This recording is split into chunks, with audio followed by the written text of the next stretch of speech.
Hi, I'm Tor Miller, and this is Records in My Life on northerntransmission.com.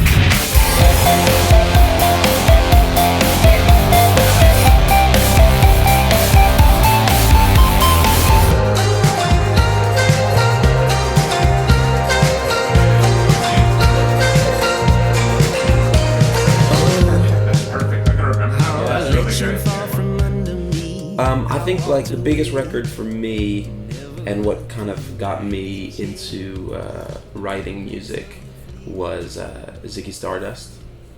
Massive David Bowie fan, and just sort of like the songwriting and I love the sort of, I think in that point in the 70s there was a couple of records talking about space, and I kind of love that as well. And it was a record that I would listen to back and forth because I moved to New Jersey from New York City and I was still commuting for half a year to school.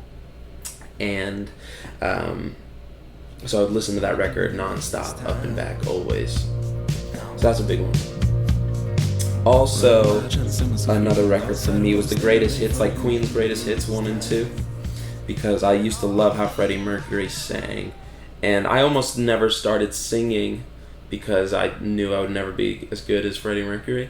So I just thought, well, what's the point? And so I would try to sing along to those records, and I learned a lot of those songs on the piano growing up. And on my album that I'm going to release soon, there's a lot of influence from the backing vocals in that music, and just how the vocals were arranged themselves. Did you have Queen? Sorry to interrupt you. Did you have Queen growing up, like in your house, a sibling that got you into Queen? I had my cousins were super into it. Yeah, and my uncle was a massive Queen guy, and I used to spend a lot of time in Sweden, and whenever we were out in the country, we would just listen to Greatest Hits 1 and 2, like, nonstop. And he's one of the greatest, he's the greatest showman, probably. Yeah, up there for sure, yeah, unbelievable, and his voice is just insane, and I've watched the, what is it, Some Kind of Magic, or whatever that DVD series is, and the Live Aid thing and everything, so it's like, yeah, those shows were awesome that they put on.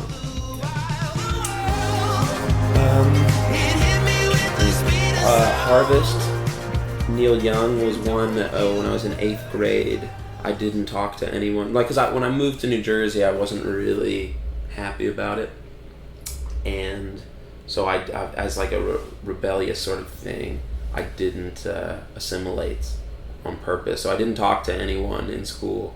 And I had like detention every day, and I was just like a piece of shit, pretty much, just because I couldn't stand it. And so I had this record, so whenever we would go on school trips, I would just listen to Harvest, like if we were gonna go like a day trip somewhere, like with the class, and I would just listen to that record nonstop, and it was like kind of, was like one of few things that didn't make me feel totally miserable.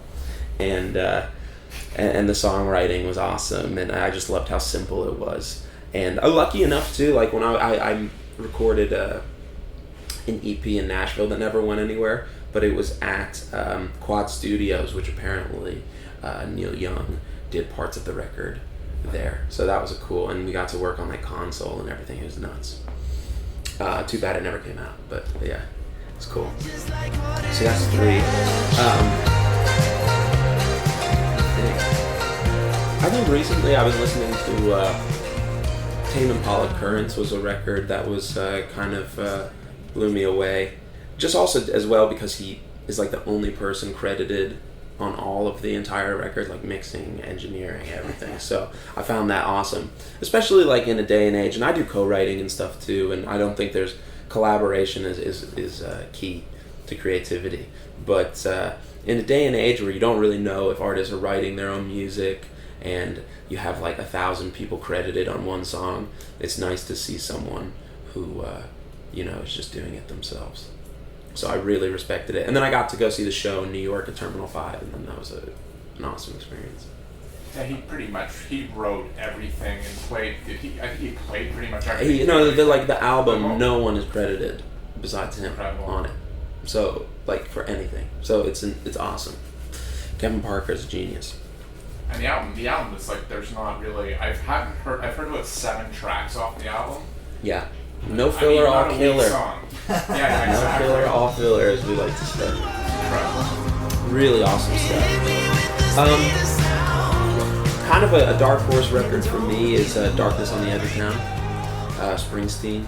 And that's a good, surprisingly good, sort of like late night, sexy mood vibe album, which struck me as a bit strange, but really cool. I love that. I have it on vinyl, and it's so sick. And with Bruce too, which is kind of cool as well, is like when I moved to Jersey, I moved to an area where he's from. I lived in the town next to his, which he grew up in Freehold and Long Branch, Monmouth County, and so I went in that area, and I played all the venues he did, you know, and so like, yeah, he casts a massive shadow.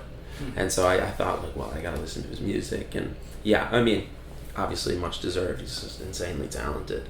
But it's cool. I used to drive, I went to school with Sam, his son, and so I would drive behind Bruce every day to school, which was sick. I mean, he's a shit driver, but really?